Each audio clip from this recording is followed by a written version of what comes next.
जय हिंद दोस्तों। आज हम जो बात करने जा रहे हैं आर्मी के बारे में, उसको आप वीडियो को बिल्कुल ध्यान से देखना, लास्ट तक देखना। आपसे मेरी रिक्वेस्ट है कि वीडियो को बीच में छोड़ के ना जाएं।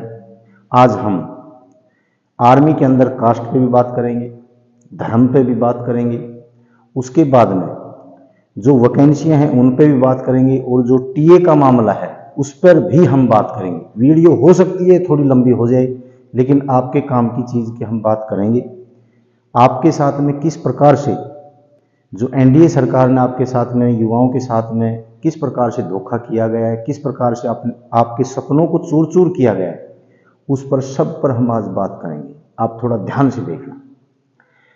सबसे पहले हम बात करते हैं उन युवाओं की जिनका 2020 और 21 के अंदर जिनका फिजिकल, मेडिकल और कुछ एक का टेस्ट भी हो चुका था, जिस प्रकार एयरफोर्स का, उनकी इनरोलमेंट डेट है। उनकी जो इनरोलमेंट डेट ना मिलना, उनका एग्जाम ना होना, उनके साथ में सबसे बड़ी नाइंसाफी एनडीए सरकार ने की है। उनकी आड़ में पेपर को रद्द करना, इनरोलमेंट को ना देना, उनकी आड़ के अंदर यानी कि अग्निवीर की आड़ के अंदर इन्होंने कम से कम नहीं तो आर्मी के अंदर 1 लाख से 1.25 लाख जो वैकेंसियां हैं उनको बिल्कुल एक झटके के साथ खत्म कर दिया, जिसका हमारे देश के युवाओं को पता तक भी नहीं चला कि ये हमारे साथ हुआ तो क्या हुआ। नंबर 2 बात, अग्निपथ योजना है वो लगा दी गई, उसके बाद जो एज है वो कम कर दी गई। इसके ऊपर हमारे जो युवाओं की जो संभावनाएं थी लास्ट तक की, एक में अगर मैं रह गया तो मैं दूसरे में चले जाऊंगा, दूसरे से तीसरे में चले जाऊंगा, इसके ऊपर हम अभी चर्चा करेंगे। पढ़े लिखे के लिए कौन सी जॉब थी, अनपढ़ के लिए कौन सी थी, कम पढ़े लिखे के लिए कौन सी थी, सब चीजों पर आज हम चर्चा करेंगे। सबसे पहले हम बात करते हैं जीडी, जनरल ड्यूटी। जो जनरल ड्यूटी है फौज के अंदर, जनरल ड्यूटी एक सभी कास्ट के लिए, सभी धर्म के लिए, और इसके अंदर कुछ यूनिटें भी हैं, जैसे जाट होगी, राजपूत होगी, उसके बाद में गोरखा होगी, सिख होगी, गढ़वाल होगी, कुमाऊं हो गया, बिहार होगी, मराठा होगी, महार, आरटी, आर्मड, ये सब जो यूनिटें हैं इनके अंदर कास्ट सिस्टम, जीडी के अंदर कुछ कास्ट सिस्टम चलता है। तो इसके अंदर सबसे पहले जाट अलग वैकेंसियां भी आती हैं, राजपूत की भी आती हैं, अहीर की भी अलग से आती हैं, गुज्जर की भी अलग से आती हैं, ब्राह्मण की भी अलग से आती हैं। उसके बाद हिंदू मुस्लिम एचएम इनकी भी अलग से आती हैं, गोरखा की भी, सिख की भी, गढ़वाल की भी, कुमाऊनी, उसके बाद में ओआईसी यानी कि अदर इंडियन कास्ट होती है। उसके अंदर और भी काफ़ी कास्टें रहेगी हैं, उनकी वैकेंसियां सबकी अलग अलग, यानी कि इसके अंदर किसी प्रकार के धर्म से कोई वो नहीं किया गया था, किसी प्रकार किसी कास्ट से वो नहीं किया गया था, यानी कि सभी की इसके अंदर वैकेंसियां दी गई थी। ये एज थी 17.5 से 21, इससे ऊपर इसके अंदर भर्ती नहीं देख सकता था, लेकिन संभावनाएं खत्म नहीं थी। उसके बाद के अंदर कोई अगर 12वीं पास था मैथ साइड से या बुक कीपिंग साइड से, तो वो उसके अंदर क्लर्क में भर्ती देख सकता था, और उसकी उम्र थी 23 साल, यानी कि उसको 2 साल और मिल गए थे। कोई साइंस साइड से बच्चा था, नॉन मेडिकल से, उसके पास में भी ऑप्शन था कि वो टेक्निकल के अंदर 23 साल तक उम्र तक वो भर्ती देख सकता था। उसके बाद में जो मेडिकल से था उसके पास में भी ऑप्शन था कि वो एनए की भर्ती देख सकता था 23 साल तक। उसके बाद के अंदर अगर कोई 10वीं फेल हो या 8वीं पास हो या 10वीं में पास हो, कमजोर हो, तो उसके पास भी एक ऑप्शन था ट्रेडमैन का, यानी कि किसी को किसी प्रकार की कोई वो नहीं छोड़ रखी थी कि भाई सबको बराबर का मौका दिया जाएगा फौज के अंदर। ये चीजें थी जो कि वो 2 साल घटा के और आपको उस जो जॉब से है, उस जो आपकी नौकरी थी उसमें भर्ती होने का जो सपना था फौज में वर्दी पहनने का, वो आपसे खोस लिया गया। सबसे बड़ा आपको ये झटका दिया गया है।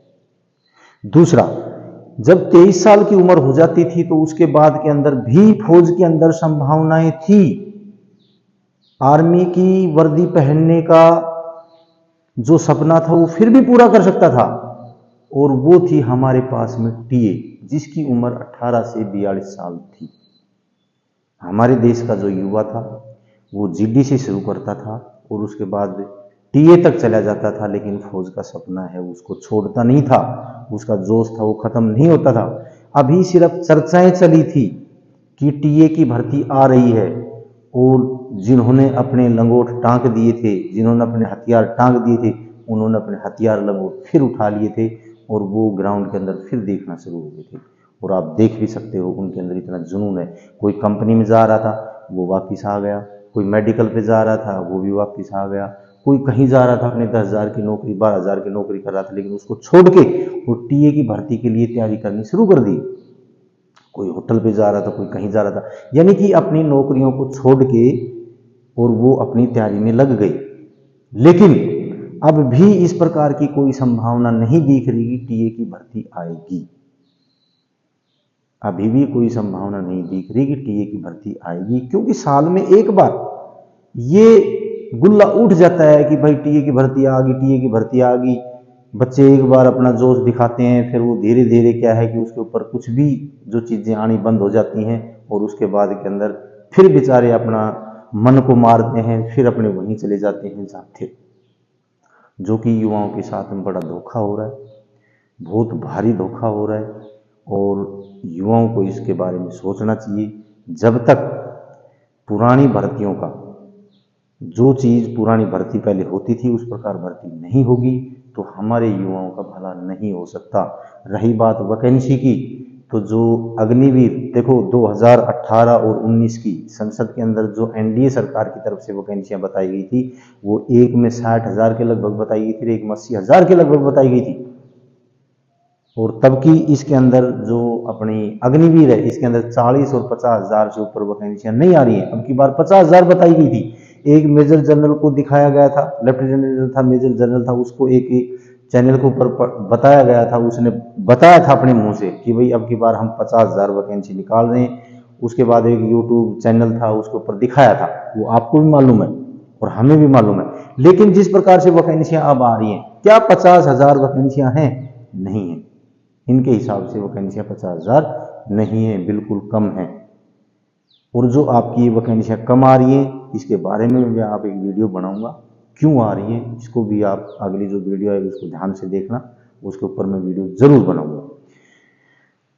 तो जो हमारे जो हैं ये टेक्निकल क्लर्क ट्रेडमैन सभी के लिए मतलब इस प्रकार से वैकेंसियां दी हुई थी कि भाई वो इसमें कमजोर है तो इसमें चला जाएगा, इसकी कास्ट है तो ये इसमें चला जाएगा, इसका धर्म ये है तो इसमें चला जाएगा। मतलब बिल्कुल सिस्टम अच्छा बना रखा था, लेकिन सब सिस्टमों को खत्म कर दिया गया, क्योंकि जो 2 साल की जो कमी कर दी गई है 21 से 23, उसके बाद टीए की जो भर्तियां बंद कर दी गई हैं जो 4 साल से नहीं आ रही, ये युवाओं के लिए बड़ा झटका है। अब बाद में शुरू कर देना, हो जाएंगी कोई बात नहीं है, लेकिन जो इस एज लिमिट में जो बच्चे आए थे उनको तो पूरा मौका नहीं मिला। वो आपको सदा कोसेंगे कि हमें पूरा मौका नहीं दिया गया। आगे ये अगर शुरू भी हो जाती है ये चीज तो फिर भी वो ये कहेंगे हमारे को, जो हमारी उम्र उस समय थी, हमारे को पूरा मौका क्यों नहीं मिला। तो मैंने आपको इतना ही बताना था। बाकी आपको देखना है कि आपने ये अच्छा लगा है अग्निवीर या अग्निपथ या टीए की भर्ती नहीं हो रही है, तो आपने देखना है। अभी कोई भी चुनाव जब आता है तो अग्निपथ योजना और अग्निवीर का मुद्दा है ये छाया रहता है। दूसरा, जिस स्टेट में चुनाव आते हैं, जहां चुनाव आते हैं एनडीए की तरफ से, वहां पर नौकरी की गारंटी दे दी जाती है, लेकिन ये वहीं दी जाती है जहां चुनाव आते हैं, और कहीं पर इस प्रकार की गारंटी नहीं दी जाती है। बाकी मैंने इतना ही बताना था। अगर मेरी वीडियो आपको अच्छी लगी हो तो इसको लाइक शेयर सब्सक्राइब जरूर करना। जय हिंद, जय भारत।